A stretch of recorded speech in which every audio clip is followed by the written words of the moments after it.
But there's a couple of young lads there. You know, we're not talking about seasoned pros that, you know, we're not talking about a Men Sasulovic, a Simon Whitlock, a Steve Beaton, who've fallen from grace gracefully. These are young lads. We're talking about world champions. We're talking about major champions in their 20s and 30s potentially disappearing. Welcome to episode 16 double top, or 20 double 18, or various other routes.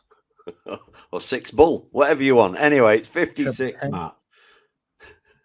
And today, let me get it straight in there.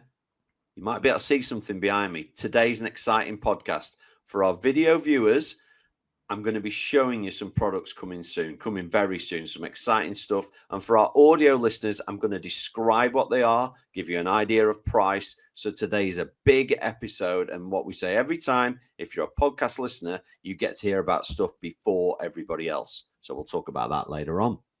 Also, for you visual viewers, you may notice me and Andy's been playing with the technology. And every week now, we're also going to have the week's programming across the bottom. Going across, so you know that rate my throws on a Monday, rate my hockey on a Wednesday, and then you got your podcast on a Sunday. And the reason we're doing this is because we're now starting to get into the busy period. I'm going to start mentioning the word Christmas soon, because although it seems so long away, September is the 9th month of the year, which means we are only 3 months away. Now, I tell you now for a fact, all the shops have got their Christmas adverts done. Yep. All the programming's done. All the stock has been ordered.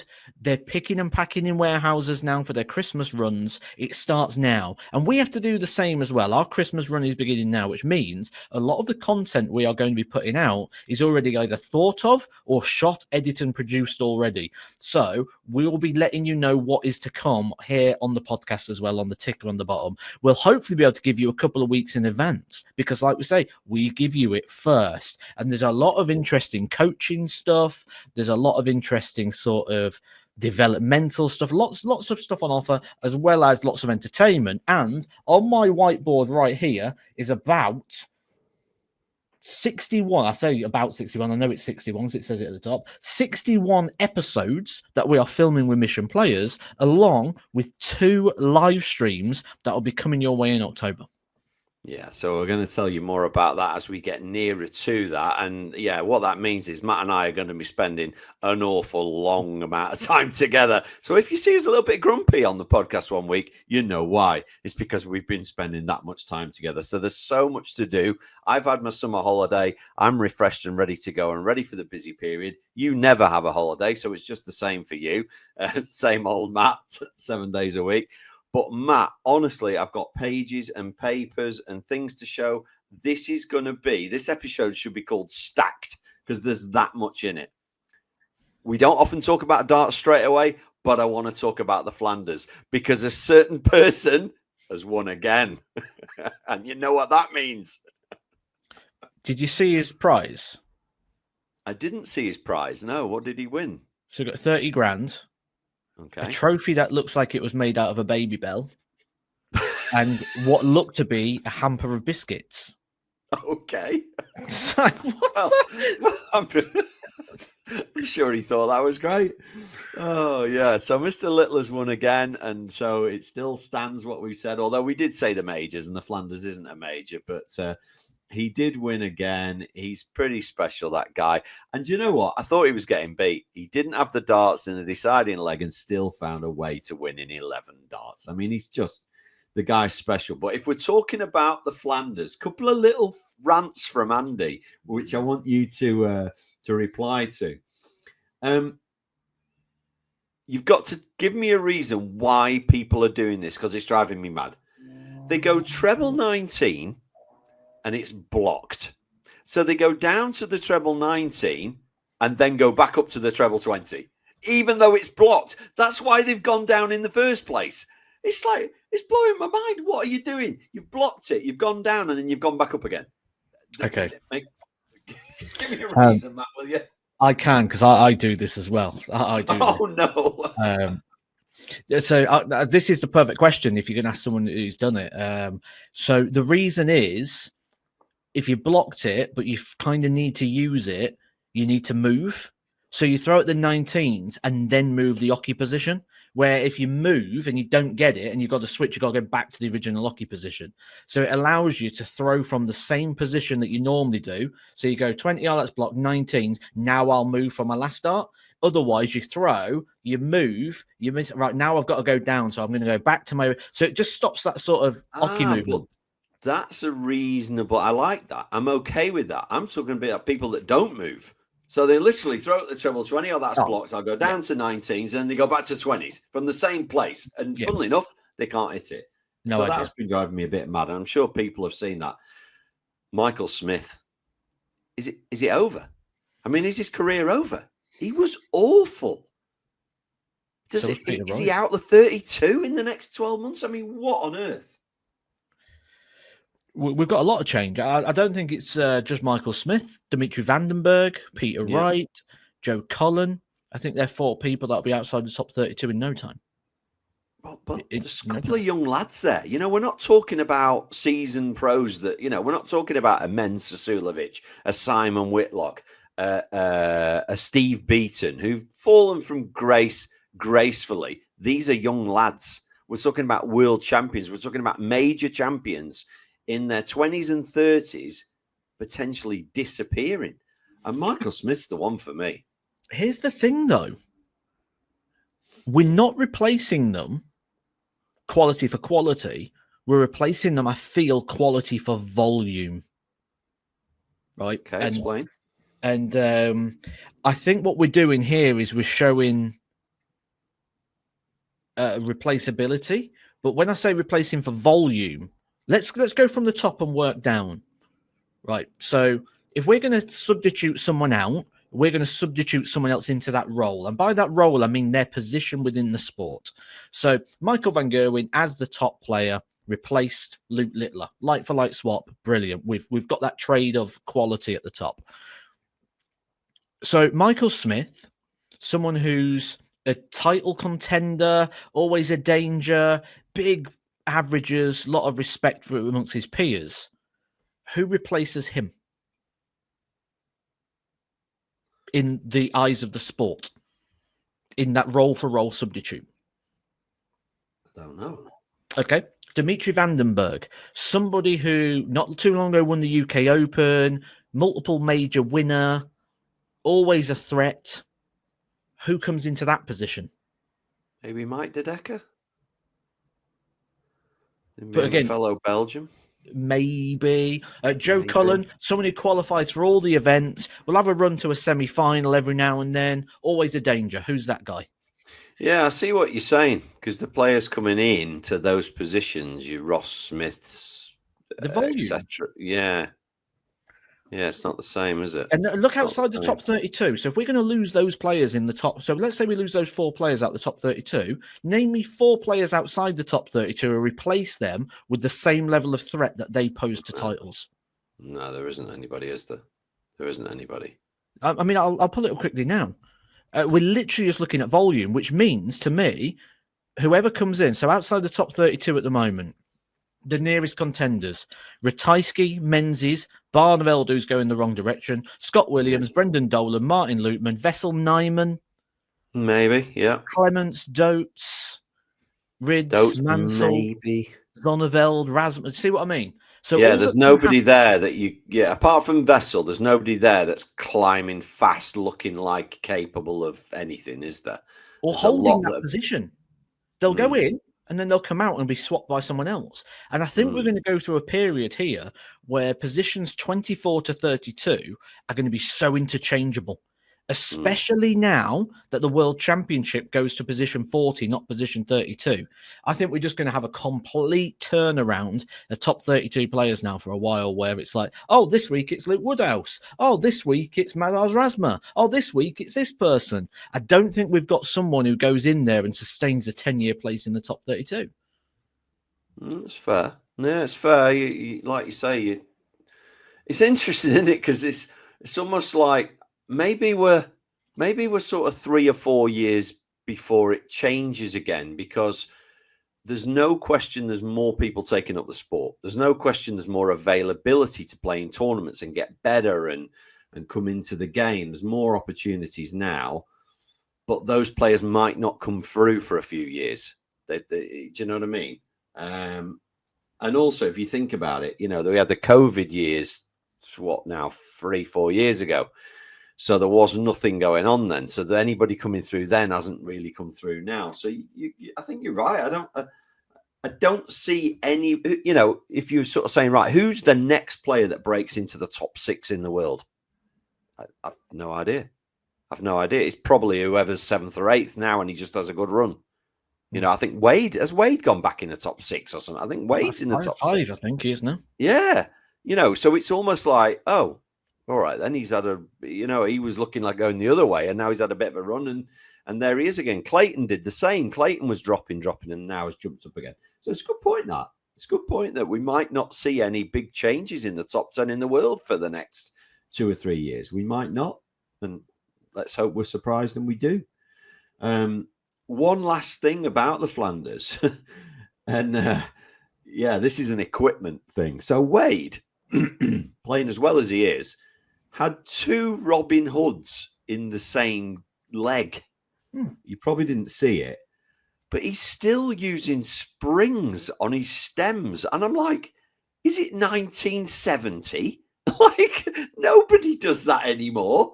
I mean, even if you buy stems that have rings on them or springs, most people take them off and just go, okay, if I smash a stem, I'll just put another one in. They're 30p, or they're using molded. But yeah, Wade still uses the springs around the stem, and he actually Robin Hooded twice in the same leg. Now that's costing you, well, what's the average? Is the average 100 darts? So that's costing him. That's cost him 70 or 80 points, which you can't afford to be giving away. Looks like you're up to something in the background. Yeah, you just gave me a great video idea there as well. I've got a thumbnail in my mind already. Yeah, I've got the thumbnail. Literally came into my head as you said it, and I thought, right, there's a thumbnail there, and as you mentioned before, sometimes it's best to get the thumbnail and work backwards. I'll tell you about that one when we come off.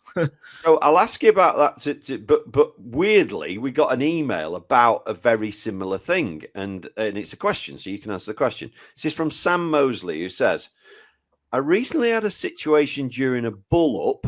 Now, he's not PDC rules. He's playing on the rules where you leave the dart in. Yeah. I had a situation during a bull-up where I asked for the first dart to be left. Then I Robin Hooded the dart with my dart. Would this count as outside, or would the bull-up be restarted, or would I just throw another dart? And I was like, I haven't got a clue. The dart hasn't counted because you've not hit the face of the board, so to throw again. But leave it in so the Robin Hood stays in and you throw again. You can take that out. You can take that out, but because it's a non-counting dart, isn't it? So you just throw again. Interesting. Never seen that happen. Great question. He said, apologies if this has been answered before. I've never even seen it or heard of it. So no, it hadn't been answered before, Sam. But there you go. Matt's answered your question there as to what you would do. So what's your take on Wade? Should he be thinking, and he's an old wise guy, but should he be thinking, maybe I need to take those springs off or try a different stem or something? There becomes a point where when you've done something for so long, you don't want to change it, or you won't change it because it becomes psychological, not just a physical thing. And any sort of changes with your equipment, even as minor as it may seem, you notice them when you're throwing those darts every day, all the time. It becomes like when you're starting off, or when you're playing at a lower level, the percentage difference is massive. You can be talking big percentages from changing things within the equipment. When you get to someone like James Wade's level, you start talking percentages of a percent. We're not even talking 1%. We're talking 0.0 something of a percent. But James Wade will notice 0.05% of a change. He will feel that, where the common person, me and you would hardly throw darts right now, we won't notice 0.05%. No. But James Wade, who practices and plays as much as he does, he will notice the smallest of changes because his level is so fine that he will know. Now, we could change something that's 5% difference and we would barely notice it. because our levels and our amount of repetition isn't there. So I think some of this is psychological, not just physical. But also, I just thought of something very interesting, actually. If anyone's listening to the podcast when it goes out at Sunday at 7:00, they're going to have a very weird experience right now, because if they're sat watching the darts in the evening session, they're going to hear me commentating on the final whilst hearing me talk on the podcast, because I'm on the Euro tour this weekend, aren't I? So yeah, that's going to So be no weird. doubt we'll get a comment. How can Matt be in two places at the same time? I'm listening to Matt commentate on the final whilst trying to listen Yeah. to the podcast. This is weird, getting double Edgar.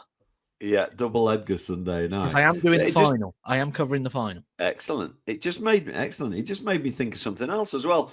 I think Wade has been with Unicorn, I don't know, 20 odd years, and I can only remember him ever using two different barrels, and they were very similar. They had a slightly different front end.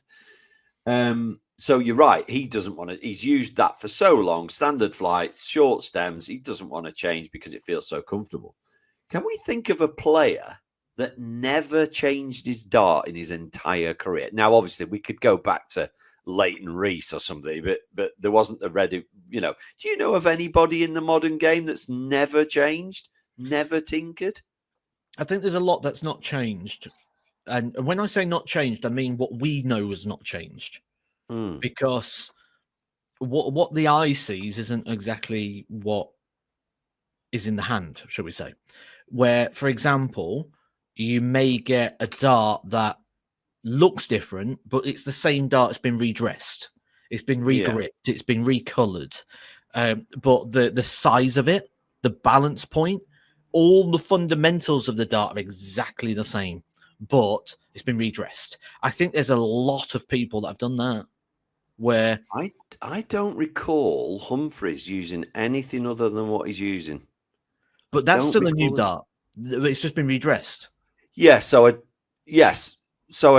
right. So I didn't mean not a new set. I meant a change, not a radical change. I think Humphreys' dart barrel has been the same. I don't recall him using anything other than the one he's using. That being said, he ain't that old, so he's not a good example. But for example, like Barney, every time you see him, he's got a different. It's gone long 1 minute, then he's going short and stumpy, then he's going. It's like changing every 5 minutes. I was just wondering if there was anybody that's ever just used the same thing over and over again, and Wade's probably the best example. Surprises me about Barney.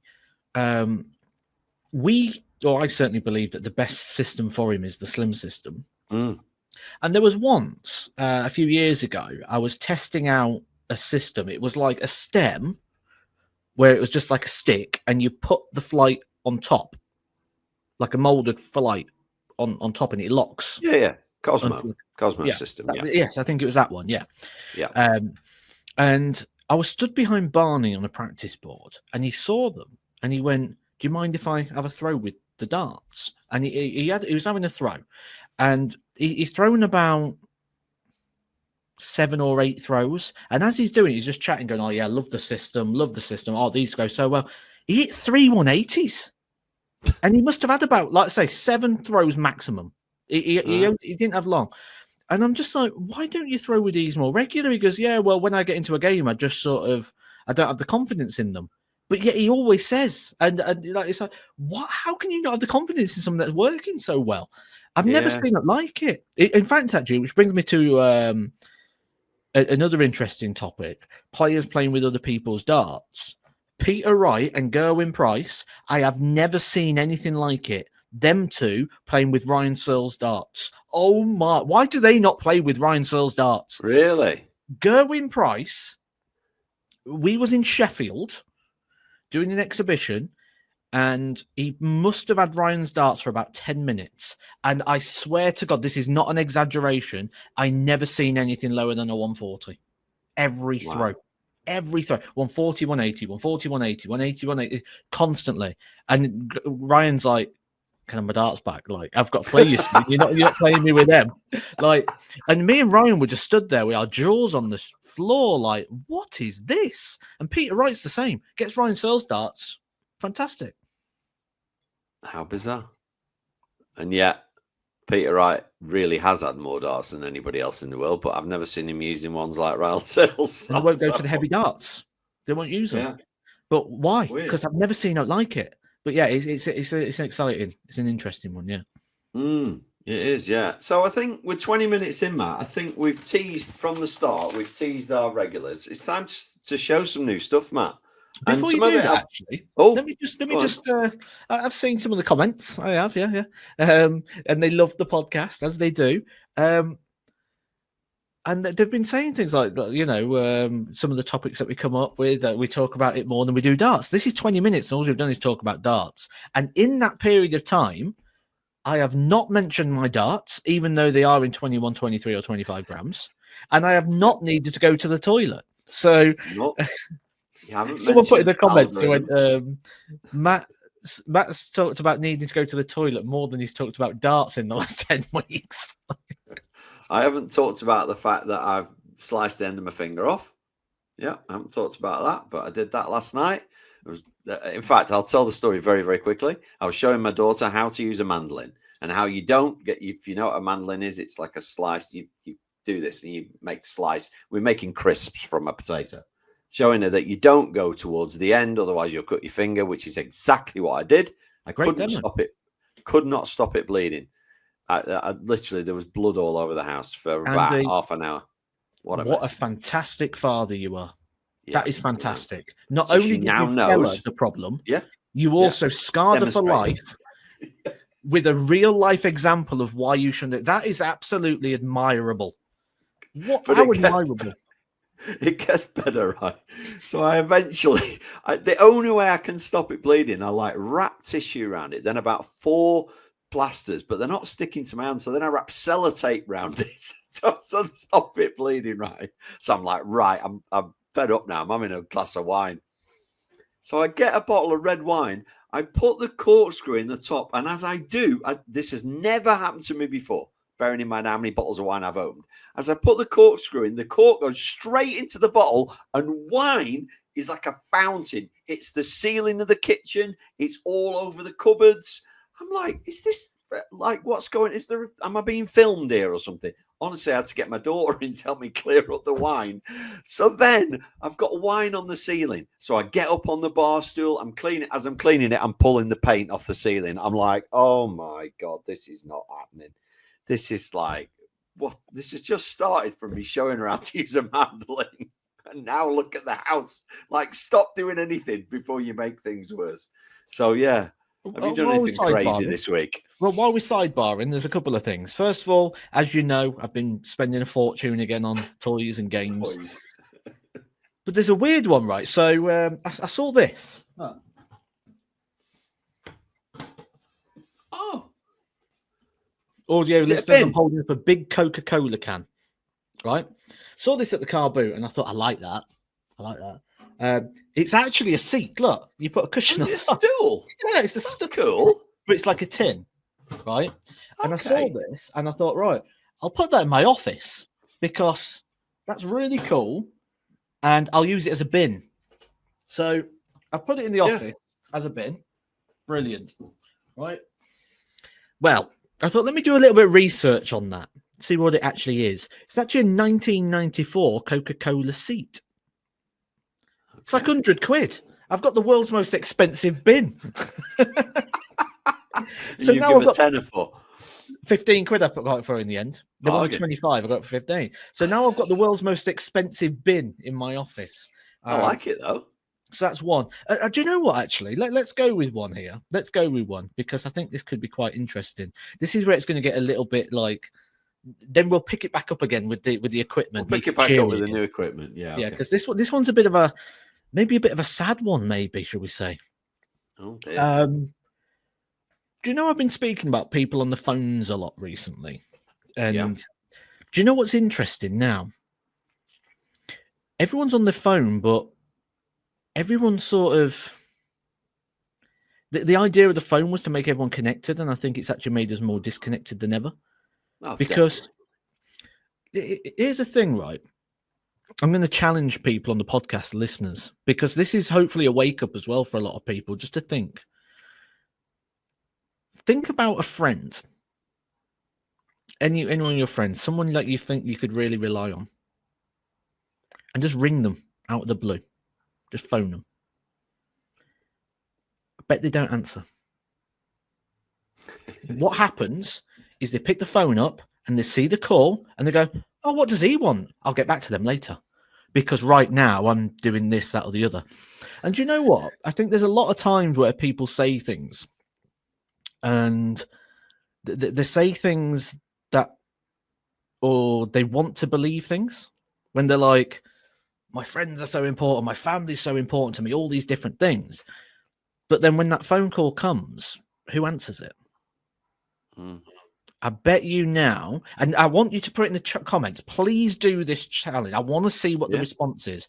Ring someone you think is, if you were in a bit of a crisis moment, you needed to ring someone, you'd ring this person. See if they answer. And just put in the comments, I did it. They did answer. Great. They didn't answer. Great. Whatever it is. I reckon we're going to get more people say that person did not answer and they got a message come back through like, oh, I'll call you back later. Call you in a bit. Oh, I'm out having pizza. Oh, I'm just we've never been busier, have we? We've never been busier. No, but somehow. We're not.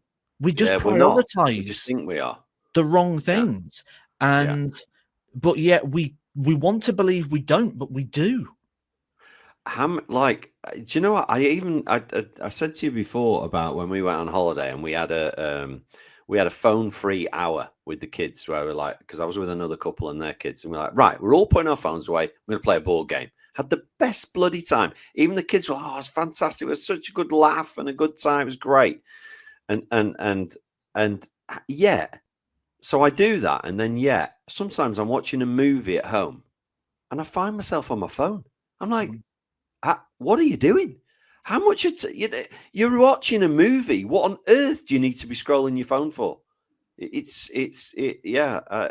I have to put it down and have a word with myself because it's like, is the movie not getting enough of your attention? Like, do you know what I mean?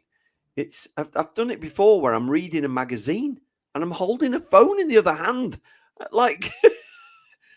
Either read the magazine or go on your phone. Why are we trying to do everything at once? It's weird. And I just remember what it's for. That's the main thing. And like I say, I challenge you now. Please do ring that person who you think, if I really need to speak to someone right now, I'd ring them and see. I'd ring you, Matt. You'd answer. I'd ring you, or you'd ring me. There you go. We'd answer. But there's the other thing that I see a lot. People get their phone and they'll go, "Oh, who's that? I don't recognize that number," and they don't answer it. What if that is your friend who's broken down and they've got no battery and they've borrowed a phone, or something's gone wrong and someone's ringing on your behalf and you miss that call? You know, I'm just like, I think it's good. Yeah, I think it's very important that hopefully, like, there's 2,000 people listen to this. I encourage as many of you as possible to try this experiment. Just ring that person who you think it is, and then think about how you are if you're that person and your phone goes. What's your sort of reaction to it?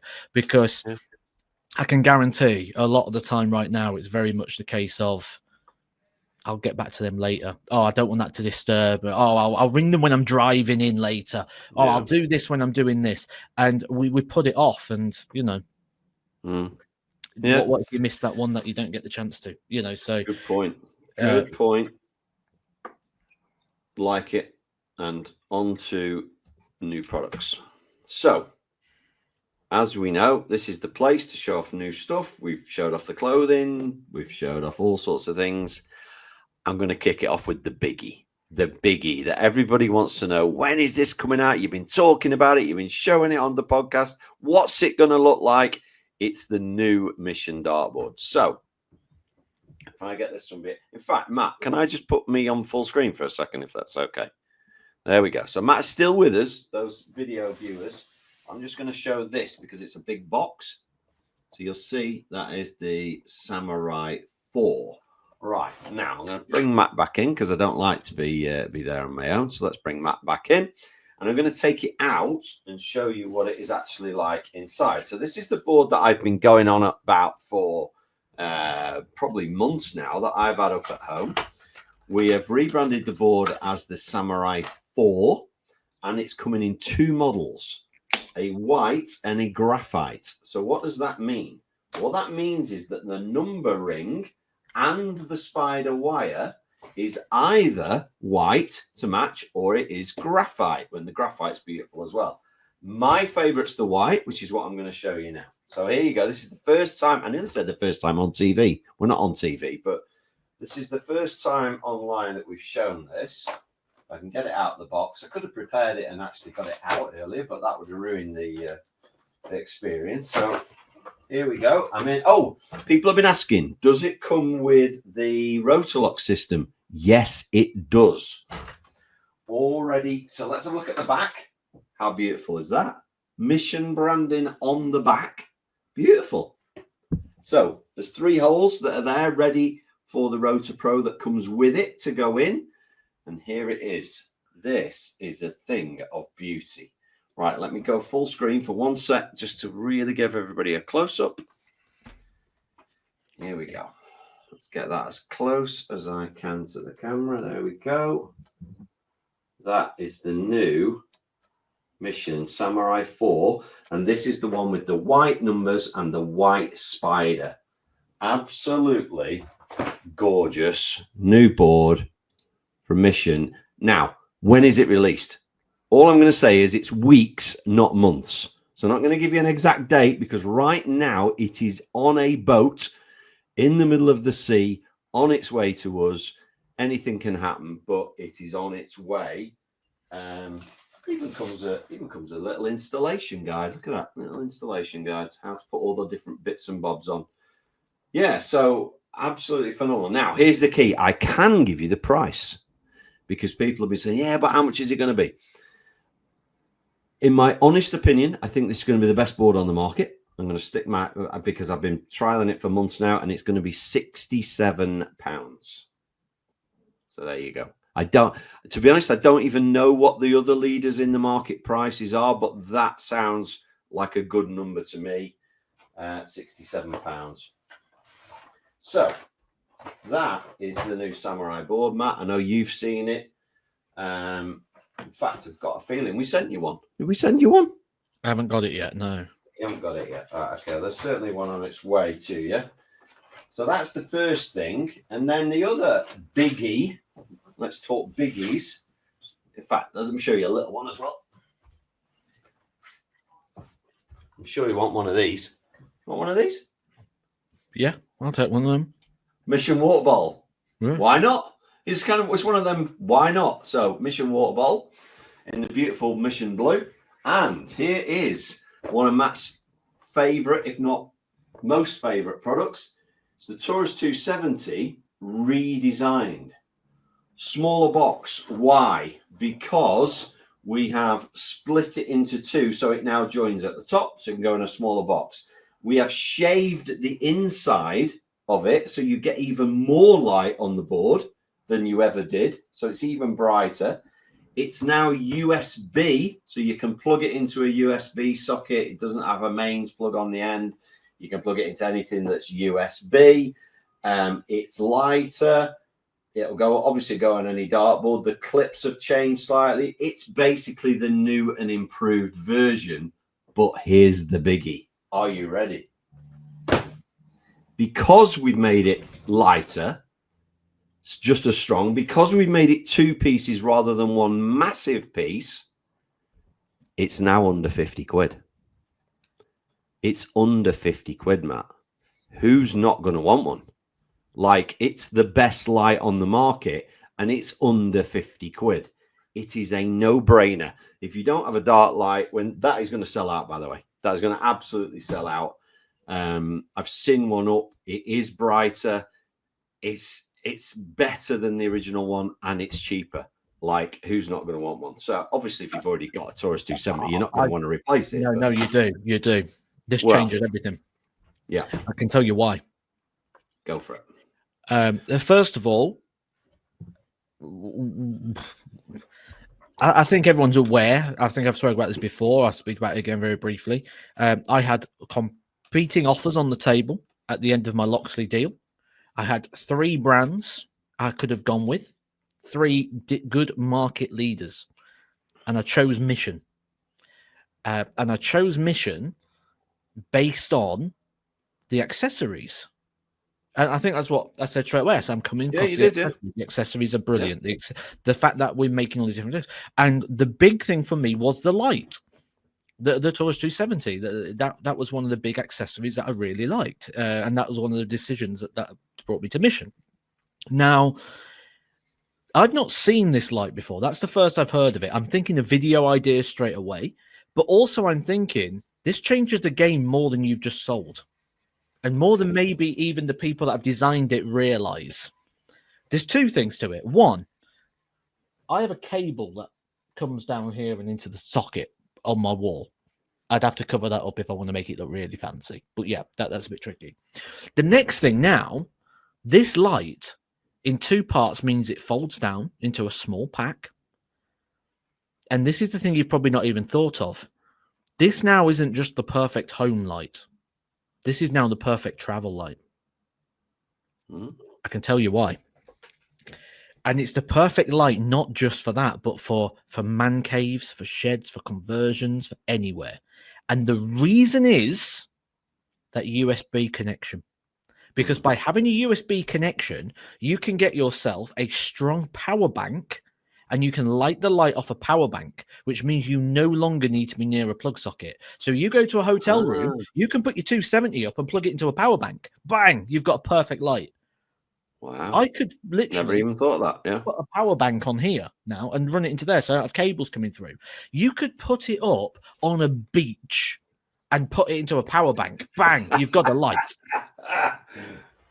So you guarantee me and you, Andy, are going around the UK. We're going to be on the beach. We're on the top of Blackpool Tower. We are perfect tower. We are perfect light. That is just changed the game. This now has become, until anybody else tries cottoning on, this has become the must-have light on the market for me. There's nothing like it. I agree. Superb.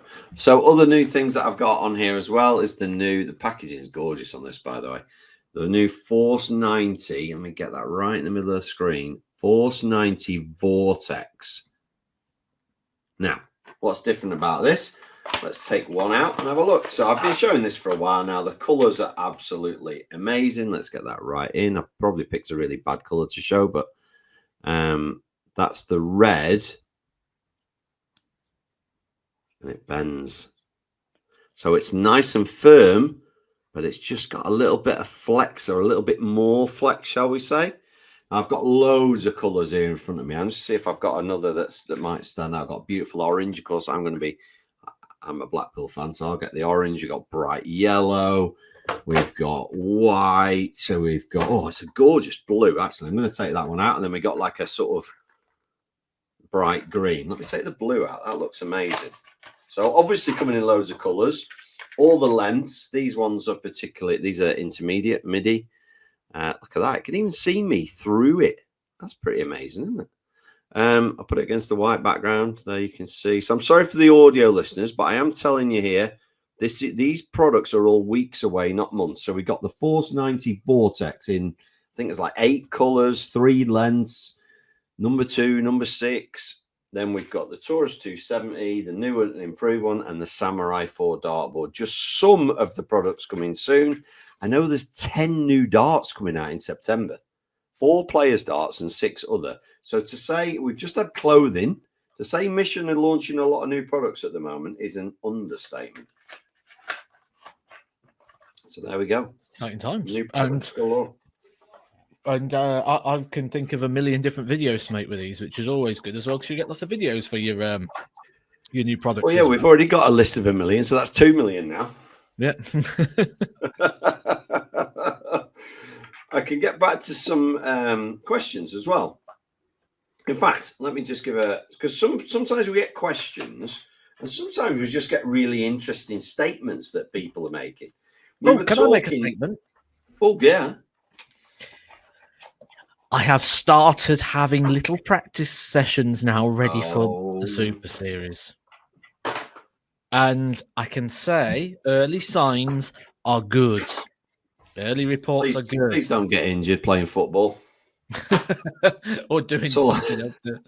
Yeah. What you been doing? Oh, my wrist's really hurting. Why? What you been doing, Matt? Oh, basketball this week. Oh, yeah, brilliant. Like, you know what's coming. It's all looking good. As I said before, I would love as many people down there as possible. I know there's a few people booked in already. The venue only holds in the seating area 96 people. So, and I know that they've already sold, I think it was about 18 already off the back of the call out I did on the podcast. So people have already booked in to come down and see, which is great. Hopefully, if I get through, if I play like I'm practicing, I'll be fine. If I get through Saturday, the 25th of October, hopefully see you guys in Portsmouth for hopefully what will be my weekly win. But what I would say is I haven't started advertising this yet on my own channel. When I start doing live streams and things building up to this, I'm going to start doing so. So if you are thinking about coming, remember there's only 96 and they've sold about 18 of them already. So if you are thinking about coming down and giving me some support, hopefully on the finals night, get those tickets booked soon. Yeah, well said. Well said. Right, Aussie 2K0 has said, and this is in reference to us talking about last week, people going to the darts that aren't really into the darts. And he was saying, I guarantee there are also thousands every year that go to Wimbledon and aren't really into tennis. He said, these people are known as event junkies. And it's basically people that go to these events so they can say, I've been to this event. I went to the World Darts Final. I've been to Wimbledon. You're like, who was playing? And they're like, I don't know. You know what I mean? It's like they're just event junkies. So I like that. I like that. Event junkies. I'm going to remember that now. Right. Danny Forrest has been on with a question. Hi, Andy and Matt. Been watching Rate My Throw series Monday nights at 7 o'clock. You haven't seen it yet? Main Mission YouTube channel. I was wondering what each of you think to the following question. Taking the current crop of tour card holders, in your opinion, who has the most technical and or aesthetically pleasing throw? He says, for me, it's Dimitri van der Berg. He loves his throw. Cheers, Danny. Would love your thoughts. So I guess technical or aesthetically, everybody knows I'm a Mike De Decker fan. I'm a big Mike De Decker fan. I think his throw's lovely. Have you got somebody, Matt, that you think, oh yeah, I like the look of his throw? He looks pretty solid. I'll start off by saying I don't think there's a single tour card holder who, and this may sound a very brash statement to make, but I don't think there's a single tour card holder that I wouldn't be able to add something to, whether that's technical, practice-wise. And do you know what? What really sums this up for me is Stephen Bunting. Yeah. One of the best in the world right now, but one of the best in the world at playing the sport. Have you seen some of his advice videos he's doing? No. So there's one video, right, where the interviewer asks him, he says, how do you fix an early release? And he goes, oh, well, if you're struggling with an early release, what you need to do, you need to get on the practice board and just sort of throw. Hey? Well done. Well done. Practice what? What am I supposed to practice on the practice board? I'm just supposed to do what I'm doing wrong more and then just try and work it out, which is probably going to cause some form of dartitis because I'm trying to fix problems with my throw that I don't know what I'm doing. Isn't that the definition of lunacy? Doing the same thing over and over again, expecting a different result. Yeah, that's the advice. That's the advice that one of our elites in our sport is giving out. Not only that, right? He did a video the other day. How to improve your doubles. Do you know what his tip was? You go to the board, you set yourself at the hockey, you have a deep breath, and then you just throw it in the double. Well, that's it sorted then. I'm never going to miss again. Just have a deep breath. I'm never going to miss again. Yeah. Have a deep breath. So I'm guessing what he's doing is he's trying to lean into anxiety management, but he's just going for a deep breath. He's not going for anything like box breathing, like an actual breathing technique that he's going to demonstrate and understand. No, just a deep breath. Just a deep breath. There you go. That's it. That's it. You're all your doubles now. You've had your deep breath. Stephen Bunting told that's it. We're all going to be world champion now. We've heard that advice, Matt. This the reason I brought this up. This isn't single out Stephen. Like it might sound harsh, but this is just the difference between the application of a skill and the knowledge of a skill, which we talk about all the time. The application of a skill doesn't mean you've got the understanding to teach that skill. Sometimes you might be able to teach a skill better than you can apply it. I'm one of those. I would put myself, and I'd be brash enough to say, I would say I reckon I'm the best coach in the world at darts. And I would challenge anybody head to head in that. Am I the best player in the world? No. But my understanding through the qualifications I've done and just the sort of the being involved, I would say that I would put myself up against anybody in that category. You get people like another one I saw. Luke Woodhouse did a video. And in the video, he says, I don't believe there's a correct way to throw a dart because everyone throws different. No, they don't throw different. Everyone throws the same. You're focusing on the things that people are doing differently. You're not focusing on the repetitions, the fundamentals, the key facts. And then he goes, well, when you listen to people, they only give the advice of this, this, or this. Well, you've not listened to the right people then. And it just shows that you don't know where you're supposed to be looking. Because if you think person A throws different to person B, you're looking in the wrong places. Because the throws are very, very similar. And we had this with our video when we talked about stance. And they were like, oh, but that's how Luke Humphries. No, it's not. You're only looking at one part. Now, you're talking about the front foot. We're talking about the relation of the front foot to the back foot in relation to the hips, in relation to the balance, the central line of gravity, the center of mass, and the base of support, and getting all that in line. So when you start putting all that in, I don't think anyone understands that. And they don't understand the benefits of that. Sounds like a little bit of a Matt rant that for a minute there. You were getting a little bit excited about that. And as you've called yourself out as the best coach in the world, then I must be number two then. I'm happy to be number two behind you anytime, Matt. I'll take that. I'll take that. Right, Rohan. I've always thought of you as a number two. Yeah, but I don't have as many number twos as you. Right, so moving on. Rohan Duffin. Rohan, one of our regulars, has been on. He's had a little bit of a punt. The other day, he's gone in the bookies and he's seen a horse running called Mission to Win. That was what it was called. So he duly backed it and it duly won. So well done, Rohan. Brilliant. I don't know if anybody else saw that and backed it, but yeah, I'm not a horses man. But yeah, anyway. Question from Angela Marasco. Okay, Angela.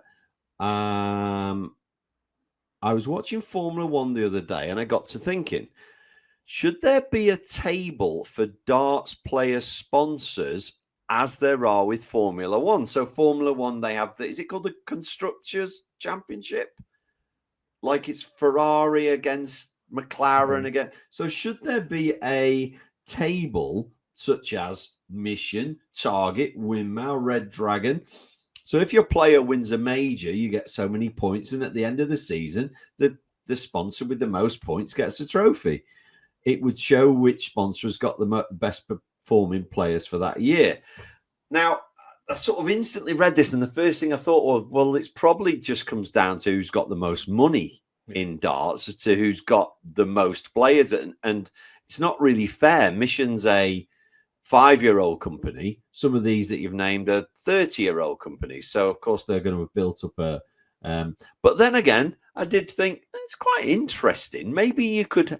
you could have a sort of fantasy darts league where you can pick 2 players from each sponsor at the start of the season, and at the end of the season, how many points have they amassed or something like that.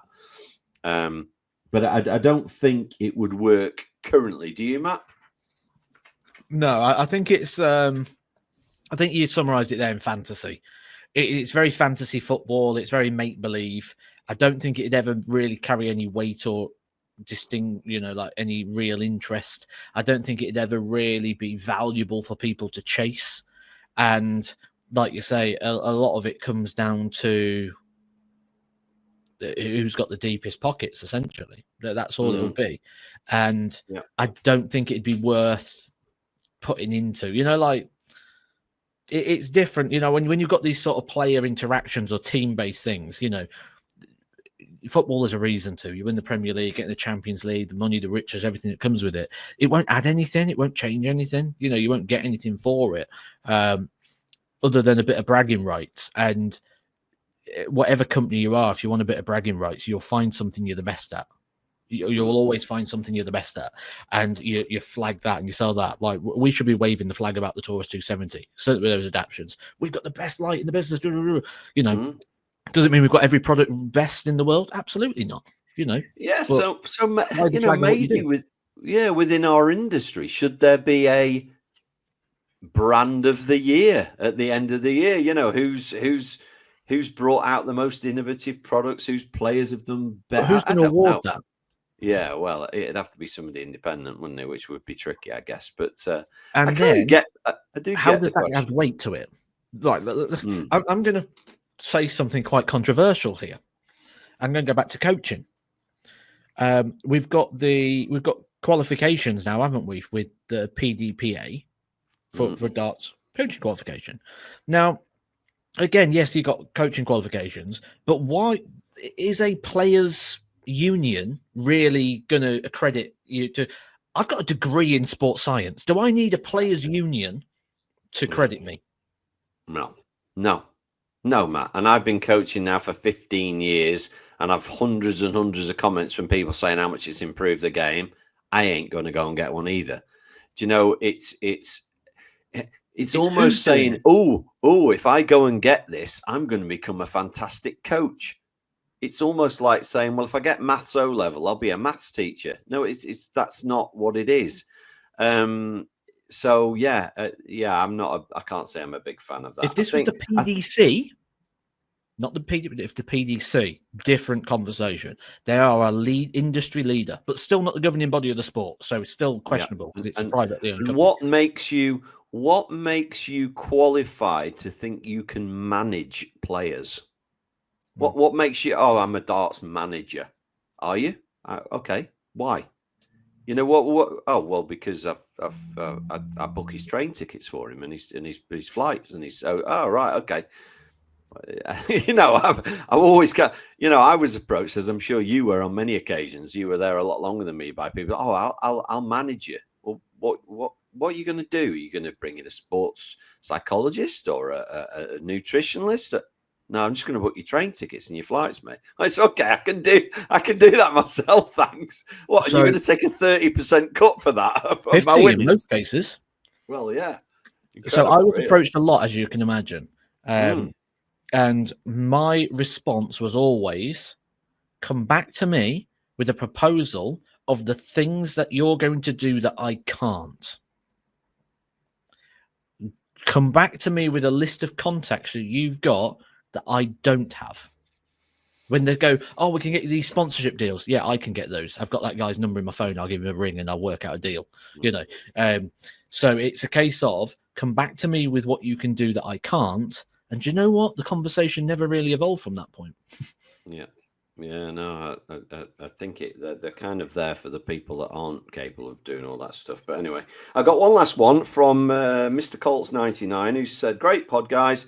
Here's a question: do the pros prefer to practice on the same board they would be playing on? So, for example, a PDC pro, do they practice on a blade because that's what they use on stage, or not?" And he's put, "I guess it would also depend on sponsorship." In my experience, I don't think they do. Most brands' premium boards are all very good now. So, for example, I don't actually know what boards they use in Modus, but I know you'll be practicing on a mission board, as our mission players would be. James Wade and Gary Anderson probably practice on a unicorn board. And I don't know, do you have a target player who'll practice on a target board? That's my experience. I don't think they tend to practice on a WinMAR board just because that's what's on stage. Yeah, it's a great question. I know some people do, but majority don't. Majority don't. Majority just it's a board. There's a lot of sort of there's a lot to be said for changing the scene familiarity breeds content, I believe is the expression. However, familiarity also breeds complacency, and familiarity over familiarity. So you've got to be careful sometimes. Like, if you play at Wembley every week, how does the FA Cup feel special when you go to the FA Cup final at Wembley? Yeah. And you play on that grass and that pitch every week? It doesn't have that vibe. So you've got to be a little bit careful at times that you don't become very familiar with it. It needs to have that little bit of feeling special. Like, if you put a new board up every time, every board's going to look rubbish. I would traditionally practice on a terrible battered board, just so when I played a match, it was like visually, look better, look bigger. Yeah. Do you know what? You've just given me a football question for you right there. It's just come to my head. So we all play from the same 7'9". We all play to the same height, 5'8". We darts has regulations. We know there are some varieties throughout but if you're playing professional darts, that's what it is. So why are football pitches not all the same size? Because the style of play is not the same. Darts is one way of playing it. You stand at knocking and throw your dart. Where football's very different. You might play through the middle. You might play wide. So if you're going to play with wingers... No. What I mean is a football pitch. So Blackpool's football pitch might have different dimensions to Man United's. Yeah, because they play different style of football. There's a boundary. Surely there should be a regulation that everybody plays on the same size pitch. There's a minimum have a home and a advantage. Yeah, there's a minimum and a maximum. Yeah. So it all depends on your style of play. So you'll make the pitch suit your style of play. You must have played plenty of Sunday League when you've gone somewhere and you've gone, oh, yeah, first off, it's all downhill first off. And then second off, you're kicking back uphill. There was one we went to, right? And I was like, this pitch is too small. You've marked this like teenage pitch. And there was like, no, this is regulation. And I'm like, I'm shooting from like the halfway line and things and getting, I'm like, this ain't right. Like, I'm playing centre back and I'm having shots. I'm like, this ain't right. Yeah, but I do remember like sort of hearing on TV and somebody go, oh yeah, it's a much wider pitch here. And I'm like, oh, right, okay. Yeah, why is it not regulated? Why? I don't know. A lot of the things as well, though, when you're working with other people, is quite interesting because there'd be tricks that we would do as coaches. You just don't tell the players. Like, you can't do much with it because a lot of the time they're very fixed, but you can order specials. Certainly when we was at the academy, we could get specials. And sometimes we'd just put these goals in that was just fractionally smaller. Not enough to properly notice, but just fractionally smaller. You adjust the pitch fraction. So the players, they don't realize that they're taking part in something that's slightly different. But then when you get to a game, it feels bigger because traditionally it feels smaller when you get to a game or when there's people there, because obviously it makes more things on the eye, makes the object smaller. I talk about this in the when I played the UK Open on the main stage for the first time. And it was the red background with the red surround and the board felt tiny. And you're on stage and it's like this tiny looking board. It's awful. But I will tell you one thing. I love about a stage, and this is the thing I'm really looking forward to. The microphone. I love the microphone. So here's a bit of behind the curtain, if you didn't realize already. It's not the referee's mic you hear. Do you know when you hear the dud? A lot of people think it's the referee's microphone. There's a microphone on the back of the dartboard. So where the stage is, like this, and you got the board here, there's actually a microphone fixed to the back of the stage. So you hear that as a player? Yeah.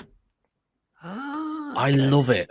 I love that boom, boom, because it really allows you to judge if I'm throwing too hard or not. And that's one of the things. That's why some people love playing on stage, because you get the thud of the dart hitting the board. It's amazing. So I can't wait to hear that again. Like, I love that feeling. Yeah. I've said before, I used to love the Pro Tours, the enclosed I love an enclosed environment. You'll know when we've done Rate My Hockeys, if there's a board up against a wall, that's perfect for me. If it's in the middle of a room, I'm like, oh god, no, it's not for me. But it's funny, isn't it, how we all have different what we like and what we don't like. But yeah, the thud of the microphone, that's quite interesting. Yeah, that's a good one. It's a good one to finish on, the thud of the microphone.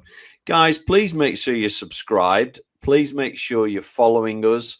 And as Matt said, Rate My Throw is still on every Monday at 7 on the Main Mission YouTube channel. Wednesday at 7 is Rate My Hockey.